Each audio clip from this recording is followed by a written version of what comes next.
everybody is talking about net zero, right? So what is net zero and how do we walk this journey is something which I wanted to hear from you for all of us here.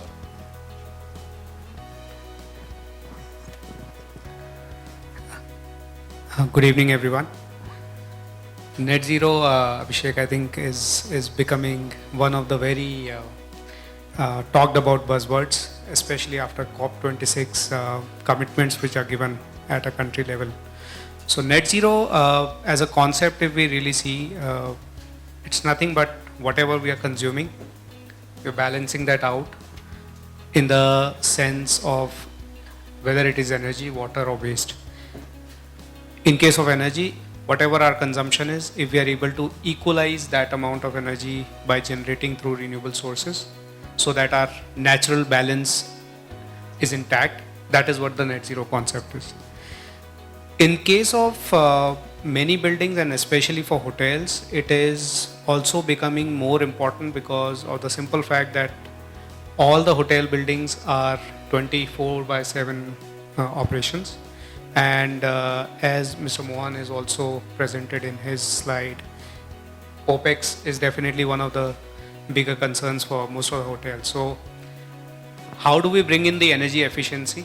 It becomes one of the prime factors for any net zero building. It's not that we have just made equal amount of generation at site and go for net zero. We have to first of all bring in the efficiencies to get the energy efficiency dropped. So is the case with water and even the waste. That's the whole concept. Now the other area where this all leads us to, it's not just about the efficiency in operations, but also our own footprint of carbon emissions that is there. In a hotel or even the people who are traveling to hotel, I think carbon emission is also becoming one of the main subject where people are quite a lot focusing on. So if a building is actually going towards that path of net zeros and the carbon neutrality, that somehow is becoming one of the mainstream ideas for sustainability incorporation in these buildings. Investor interest, compliances to the sustainability, ESG frameworks, all of that is all interrelated. A lot we've spoken about design and the kind of materials and what we do at that phase. I also want to hear from Mr. Jain. We've seen a lot of talk going around IoT and data, right? I've in my previous life as a startup founder, I used to go to all the consultants and architects and claim, saying, this product that I have built can, amasses so much of data, right? Trillions of data that it amasses, and it builds an intelligence network which allows you to improve the performance of your building in terms of energy, in terms of using your real estate as well. So how do you see that panning out, and how much of an impact will this technology be in operating a building in a high performance space is interesting. See, I think IoT or the automation, all of these things have become very important in the buildings because more and more we are becoming conscious about conservation of anything in the building. These automation things are going to come in place. Now, for example, any hotel building, if they do not have a right metering mechanism, if they don't know what is being spent where, there is nothing that they can do about it. If there's a right mechanism of knowing that this is my consumption, let's say for lighting, for air conditioning, for lifts, for parking, for whatever it is, there's a better mechanism to control that. Now, as the buildings are getting bigger and bigger, as the occupancies are going to become higher, you cannot do it manually. There has to be an automation coming into picture, doing it for you. And any hotel chain, for example, it's not just running one property or two property or five properties. There's a set of chain of properties that are supposed to be managed. So there has to be somebody looking at one place, what is the performance of all the buildings, for example, in one room. That cannot happen without automation or IoT. And that actually becomes one tool for not only measuring the performance but also to get in the efficiencies, not only at a system level but also at a people level also. For example, the head sitting in one location knows that across the country I've got 50 properties. This is the consumption pattern is going for each of these buildings.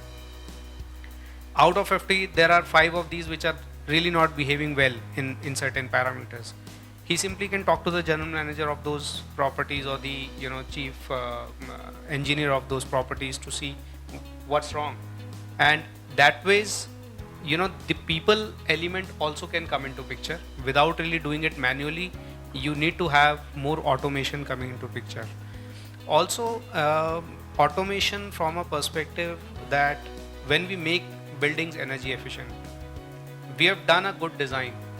We have, for example, in a country like this where we have got sun available for 300 days, we have done a daylit building, which is completely daylit from morning till evening. But there are artificial lights also there. If there's a simple sensor which senses the light levels of that room, if it is required to switch on the lights or not, I think that one simple thing can save you a lot of energy in any case. And that not just limited to only energy, but that is even for water. As Mr. Selva also mentioned that we don't have too much of consciousness on water. It's true. There are many places where we don't even get water bills. There are energy bills, but there are no water bills. There is no consciousness to it. And simply by putting a moisture sensor in a soil, you get to know whether the soil really requires irrigation or water for irrigation or not. So these things are actually going to become more and more important in the process. You cannot have a high performance building only by design. Definitely design has got a major component. If that is not done right, it holds 25 to 30% potential of really reducing the consumption at no extra cost. Following the right principles in design, passive strategies, orientation and glazing and everything, we have a lot of important areas to conserve energy in that place. But going forward, from that point onwards, technology has to also play its own role to actually make it more efficient and going towards the neutrality of the resources.